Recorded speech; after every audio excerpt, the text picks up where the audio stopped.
In this lecture video, we are going to talk about interaction models. All systems involve an interaction of some kind. This can be of three types, mainly user interaction, which involves user inputs and user outputs. System interaction, which is typically the interaction between the system being developed and other systems in context. Or component interaction, which is basically the interaction between the components of the same system. Now, modeling user interaction is important as it helps to identify user requirements. Modeling system interactions highlights the communication problems that may arise. Modeling component interactions helps us understand if a proposed system structure is likely to deliver the required system performance and dependability. The interaction models we are going to cover are two. First one is use case modeling, which is mostly used to model interactions between a system and external actors, or which external actors could be users or other systems. The second type of interaction model we'll be talking about is the sequence diagrams, which are used to model interactions between system components, although external agents may also be included. But basically, sequence diagrams will focus on interactions between system components, the third type of interaction stated here. Okay. Use case models and sequence diagrams both will present interactions at different levels of detail, so they could be used together. The details of the interactions involved in a high level case may be documented in a sequence diagram. The UML also includes communication diagrams that can be used to model interaction. So let's not worry about all those details now. In this lecture video, I'm only going to talk about use case modeling. We'll take up sequence diagram in the upcoming lecture video. So what are use cases? A use case can be taken as a simple scenario that describes what a user expects from the system. Each use case represents a discrete task that involves external interaction with the system. In its simplest form, a use case is shown as an ellipse with the actors involved in the use case represented as stick figures. Let's take a look at this simple example here, which is shown here in the slide. So this figure shows a use case from the MHCPMS system that represents the task of uploading data from the MHCPMS to a more general patient record system. This more general information may maintain a summary data about a patient rather than the data about each consultation, which is recorded in the MHCPMS. So let's take a look at this. So here the use case is shown in the ellipse. Okay, and the name of the use case is transfer data. Now, there are two actors involved in the use case. One is a medical receptionist. Second one is a system, which is a patient record system. Actors could be users or they could be systems.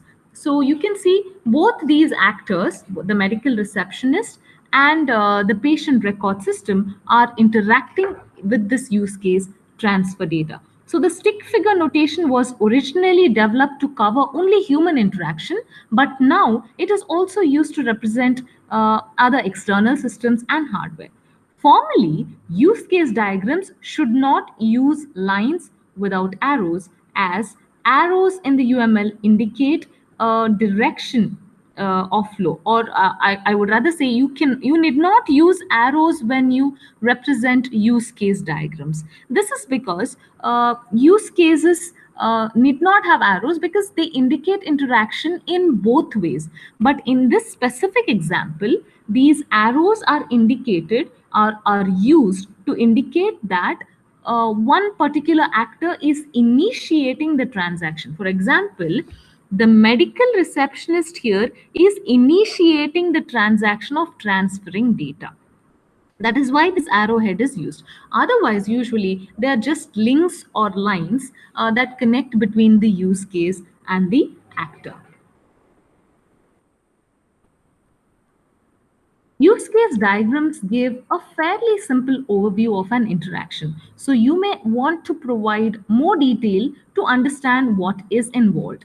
This detail can be either a simple text description, a structured description like a table, or a sequence diagram as we have already discussed. So you can choose the most appropriate format depending on the use case and the level of detail that you think is required in the model. So in this diagram, you can see on this slide, you can see a tabular description of the use case transfer data, which we saw here. The same use case is elaborated in a structured tabular format, which says what are the actors. Who are the actors? There are two actors, that is the medical receptionist, as you can see here, and the patient record system. It describes the entire use case. What happens in that particular scenario is described. Data, what is being used in the use case is described. The stimulus is described, the response is described, and other comments are also described. So you can elaborate the same use case because it only gives you a high level view. So you can elaborate it, adding more description like a tabular format. Now, there could be composite use cases to show a number of different use cases. So you can combine multiple use cases into something called as a composite use case diagram. So here, if you can see, this diagram illustrates a composite use case. How many use cases are there in this diagram? There is register patient, unregister patient, view patient information, transfer data, contact patient. So there are 5 use cases, and all of them are roles played by the medical receptionist. That is, the medical receptionist is the only actor here, and there are 5 use cases. Remember that every use case is represented using an ellipse. So this diagram is a composite use case diagram comprising of one actor and 5 use cases. If you can see this use case, this is a simple use case diagram because there is only one ellipse here, and so it represents only one use case, whereas this represents 5 use cases. So this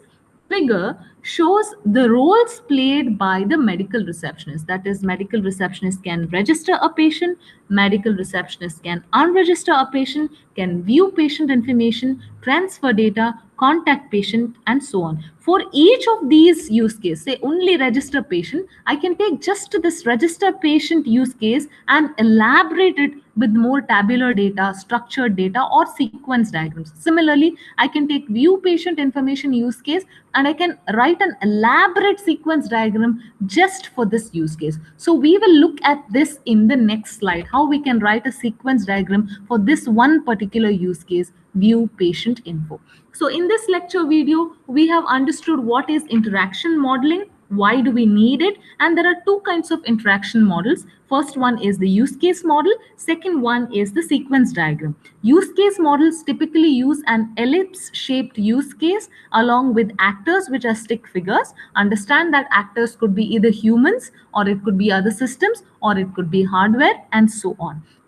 Every use case can be further elaborated by adding more tabular data, text description, or a sequence diagram where you have multiple ellipses or multiple use cases combined together as one diagram. Then such a use case diagram is called as a complex or a composite use case diagram. So every ellipse is called as a use case. So this is an example of a composite use case diagram, which comprises of 5 use cases. So every use case, individual use case, can be extracted and you can write a detailed, elaborate sequence diagram for each of these use cases. So we'll talk about sequence diagram in our next lecture video. Thank you.